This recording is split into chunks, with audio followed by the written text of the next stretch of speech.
What Donald Trump promised in this election campaign, eliminating taxes on Social Security benefits. Recently, 3 bills were introduced in Congress by different lawmakers: Senator Tommy Tuberville from Alabama, a representative from Kentucky, and a representative from New York. These bills propose amendments to the 1986 tax code to eliminate taxes on Social Security benefits. So, today, let's examine how these taxes affect your pension and the potential consequences of eliminating them. About 40 to 50% of American retirees receiving Social Security benefits pay taxes on those payments. The amount of tax on Social Security benefits depend on the level of your other income. If your other income exceeds a certain threshold, part of your Social Security benefits becomes taxable.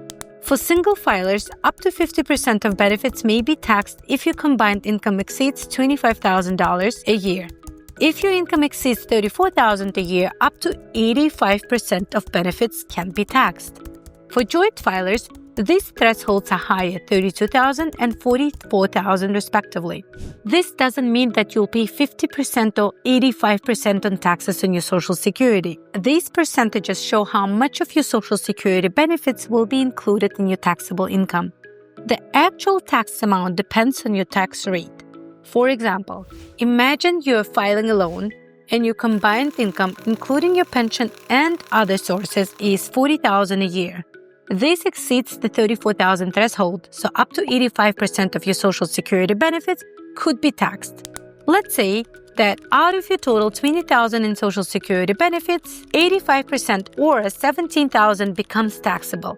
If your tax rate is 22%, your actual tax would be 22% of $17,000, which is $3,740. So you're not paying 85% on your tax on your benefits. You're just including part of the payment in your taxable income at the IRS standard rate. 2 of the bills propose fully eliminating taxes on Social Security benefits. They were introduced in both the Senate and the House of Representatives on February 6th. If you support the idea of eliminating Social Security taxes, make sure to like this video so more people can learn about this important information. The third bill doesn't propose eliminating the tax, but rather raising the income threshold at which Social Security benefits start being taxed. Now, let's explore how your pension could change if these taxes were fully eliminated.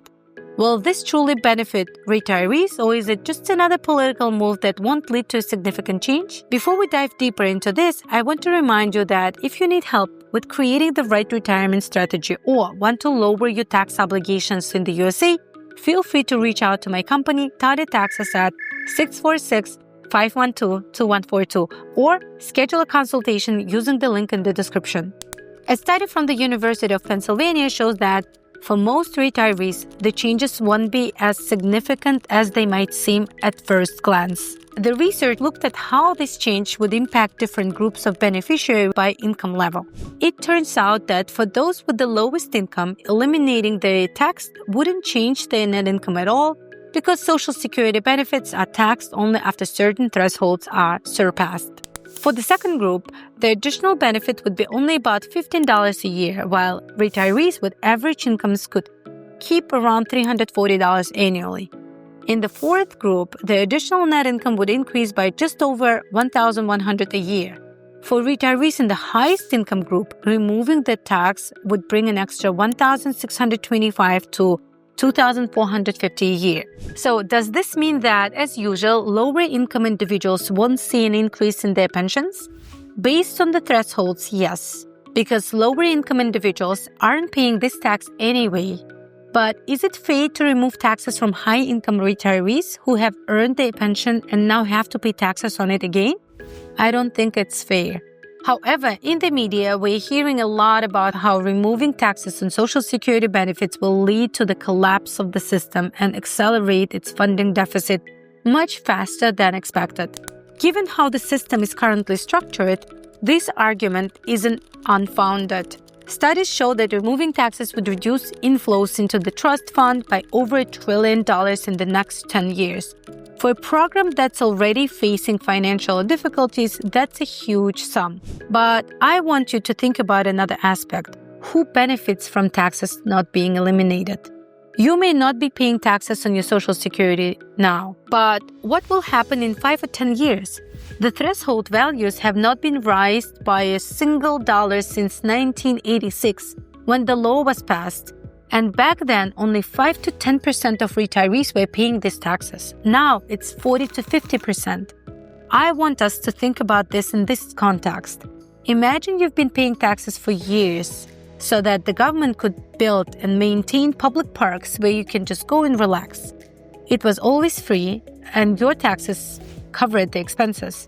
But one day, the government introduces a small fee for 1 out of 10 people, explaining that they need additional funds for improvements.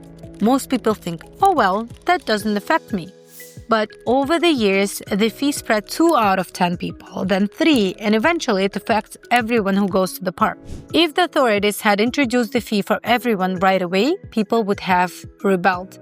It wouldn't have worked. But the gradual introduction of this hidden tax goes unnoticed. And now it seems normal to pay for a park that was once built without taxes and was free. So, when you think that the tax on your pension doesn't affect you, yes, it might not be today, but what about later? As I mentioned earlier, if you have a low income, removing the tax on your pension won't increase your pension. In such cases, many Americans use moving to a cheaper state as a way to reduce their pension costs and improve their quality of life. Check out this video where I break down the best states for retirement in the USA and why living there is more beneficial.